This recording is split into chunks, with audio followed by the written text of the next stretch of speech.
Médicos, ¿cómo están? Continuamos con nuestras clases para el ENARM 2023. Hoy revisamos dos que tienen mucha importancia tanto para la consulta como para el ENARM, urticaria y acné, al menos las recomendaciones emitidas por las guías de práctica clínica mexicana, que recuerden, es en lo que se basa ese examen. Entonces vamos a continuar con la definición como tal. Es una reacción delimitada de la piel y se distingue por la aparición de ronchas con edema central y también un halo eritematoso. Lo importante es que no deja huella y que durará de 1 a 24 horas. Datos importantísimos que siempre se preguntan en todos los ENARM hasta el momento. Esta es una clásica, entonces apúntenla porque sí o sí les va a venir. En cuanto a la etiología, vemos que hasta el 80% es idiopática, y también un 30% va a ser autoinmune. Es más frecuente entre los 20 y los 40 años. El 50% va a estar asociado a angioedema, pregunta en ARM, y también puede ser inducida por algún elemento físico. En cuanto a la epidemiología, vemos que afectará a entre un 15 y un 25% de la población a lo largo de su vida, y en México la prevalencia aproximada es de 3,4% de la población. El cuadro clínico: se van a presentar ronchas con halo eritematoso y centro pálido, como estamos observando acá, así como desarrollo de nuevas lesiones de forma continua, y también van a presentar un tamaño variable. Esta es migratoria, tiene como característica resolver en un máximo de 24 horas y se va a acompañar de prurito moderado a intenso.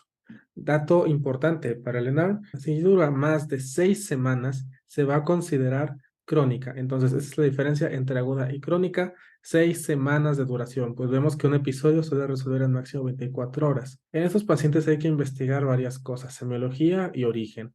Para tu caso clínico, sobre todo, tienes que encontrar esto. El tiempo de evolución, ya vimos para la clasificación. Frecuencia y duración de los síntomas.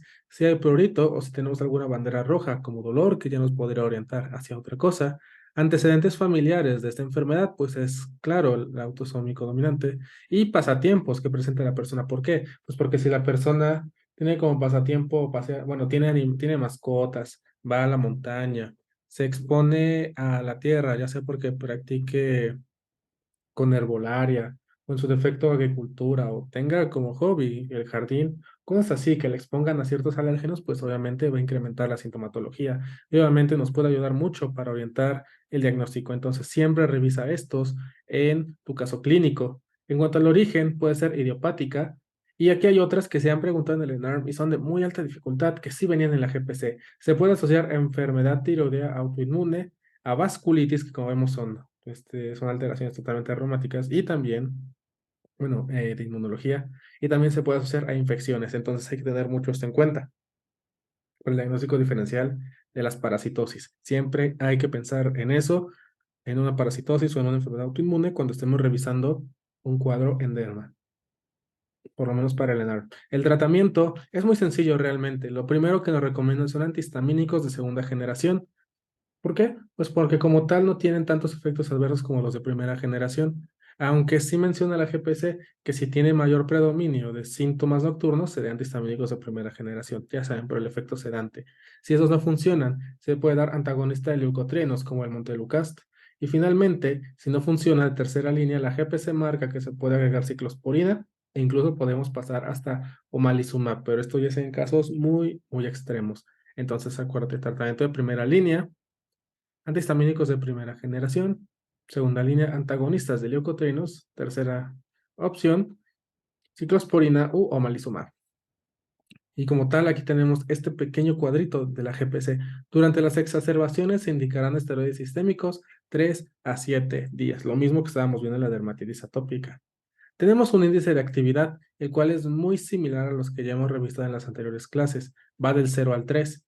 Puntuación 0 no tiene ronchas y no tiene prurito. Puntuación 1 tiene menos de 20 ronchas y los síntomas son menores a 24 horas. Es leve. Y como tal, el prurito no molesta, no interfiere con las actividades de la vida diaria. El número 2 tiene 20 a 50 ronchas. Los síntomas duran más de 24 horas con intensidad moderada, ya que como tal, el prurito sí molesta, pero todavía no interfiere con las actividades de la vida diaria. Esa es la clave en estos casos. 3 puntos: más de 50 ronchas y van a presentarse más de 24 horas, incluso esas ronchas van a ser tantos que van a empezar a ser confluentes, como las imágenes que estábamos revisando anteriormente, ¿no? Como estamos viendo acá, ya incluso están empezando a generar placas.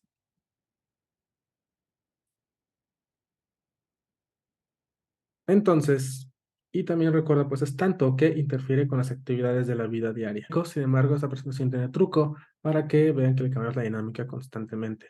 Están al revés. Entonces, indicación de antihistamínicos de primera generación. Vemos que los antihistamínicos de primera generación se deben recomendar en caso de presentar insomnio por la enfermedad, pues pueden ser utilizados por la noche. Pregunta de NARM que se ha hecho en múltiples ocasiones. ¿Y qué alimentos histaminoliberadores se deben evitar? Pregunta de NARM 2021. Deberán evitarse por un mínimo de una semana ante la presentación de un brote. Embutidos y mariscos, sobre todo, es lo que te recomienda la GPC. Entonces ya tienes dos puntos clave que debes conocer. Tenemos un algoritmo que está muy chiquito, pero ya saben que esos siempre son los que más nos ayudan para el repaso. Entonces, paciente con urticaria crónica, se le van a dar antihistamínicos de segunda generación. El paciente persiste con síntomas posterior a las 2 semanas, no continuaremos con el tratamiento establecido. Sí, entonces vamos a incrementar 4 veces los antihistamínicos de segunda generación. Los síntomas persisten después de 1 a 4 semanas, no, pues ya lo hicimos, continuamos con tratamiento establecido. Si persisten, pues aquí viene agregar antagonista de leucotrienos o cambio de antihistamínico en exacerbación por un corticoide sistémico 3 a 7 días. Entonces aquí ya nos voy orientando un poquito más, ¿no? Lo primero que vamos a hacer entonces, agregar nuestro antihistamínico de segunda generación. No funciona. Cuadruplicamos la dosis del antihistamínico de segunda generación. No funciona. Agregamos antagonista de leucotrienos o en su defecto ya agregaremos corticoide sistémico por 3 a 7 días.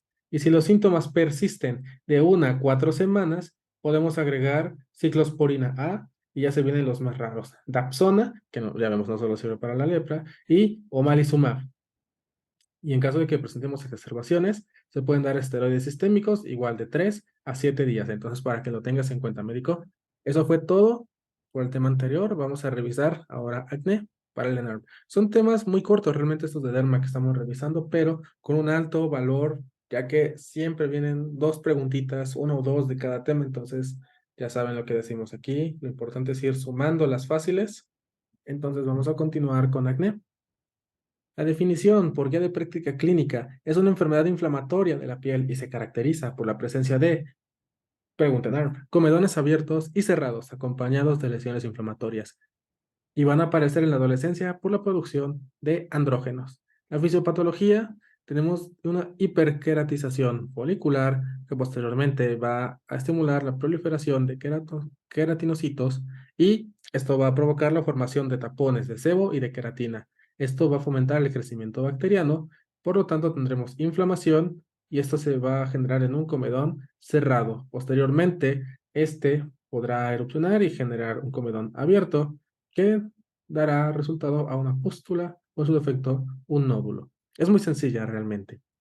Los mecanismos de producción son por retención de queratina, por producción de sebo. Pregunta en AR cuál es la bacteria asociada a el acné y es Propinobacterium acnes, y también por inflamación.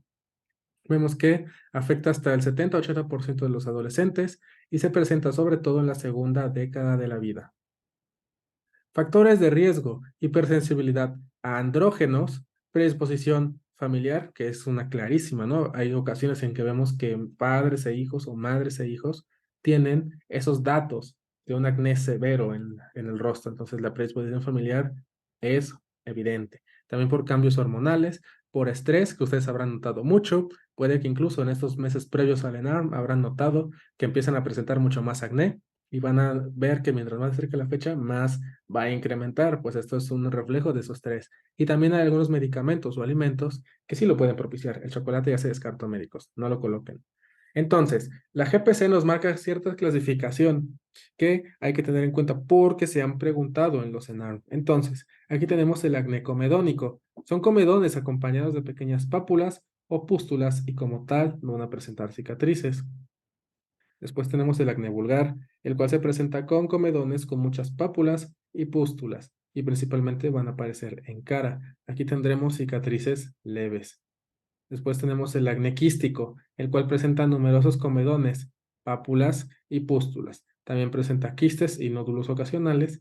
Van a estar diseminadas en el pecho, en el hombro y van a presentar cicatrices moderadas. Entonces, en derma, como siempre les decimos, lo más importante es analizar las imágenes con la descripción. Aquí tenemos obviamente pequeños comedones y también podemos presentar pápulas y una que otra pústula, ¿no? Pero nada más y no hay cicatrices como tal.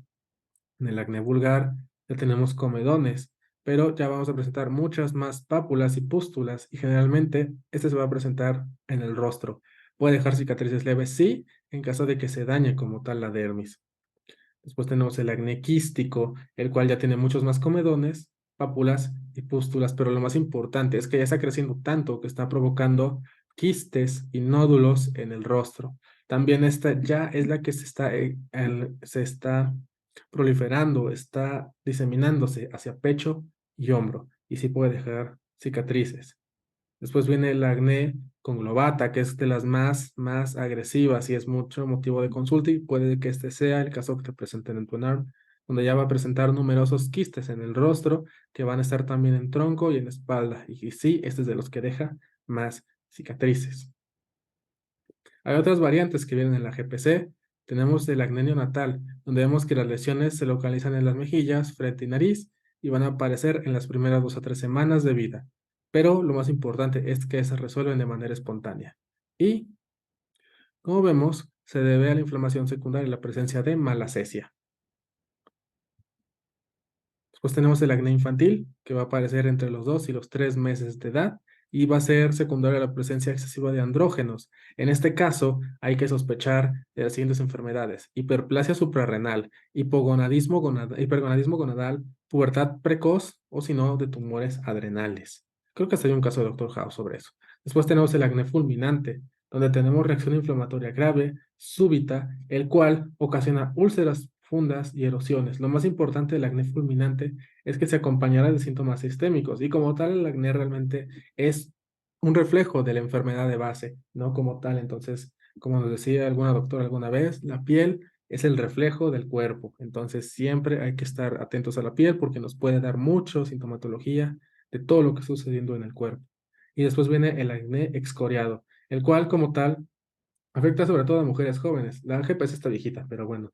Y vemos que se caracteriza por heridas autoinfligidas y es un problema psicológico. Y se refiere más que nada a esas mujeres que se truenan, que rompen constantemente los comedones y también generan autolesiones por rascado. Ese es el acné excoriado. También está el acné cosmético, que está causado por el contacto de la piel con productos comedogénicos.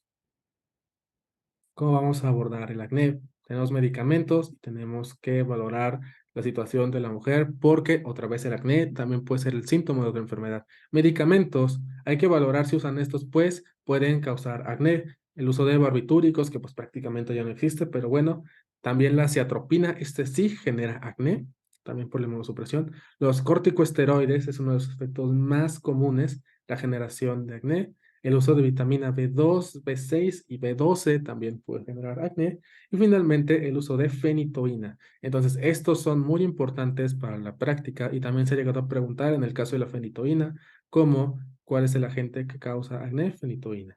En las mujeres hay que valorar aquellas que presenten amenorrea, hirsutismo y virilización, pues obviamente nos están hablando de un síndrome de ovario poliquístico. Y en este caso, la GPC menciona que se debe valorar por endocrinología, no gineco, no derma, endocrinología. El tratamiento, tenemos algunos como es el peróxido de benzoilo al 2.5%. Aquí tenemos imagen del 5%, pero la GPC recomienda iniciar por 2.5%.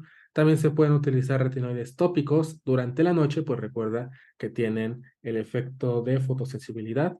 La dosis la recomienda del 0.01 al 0.1%, aunque ya saben que puede causar irritación importante en la piel y otras cosas, ¿no? Y hasta se puede utilizar tratamiento con antibiótico. En este caso se puede recomendar doxiciclina bioral 100 miligramos al día. Pero como ven, esta es la escalera. Primero tenemos que utilizar peróxido de benzoilo como primera línea, segunda línea retinoides, tercera línea antibiótico. Preguntas de NAR.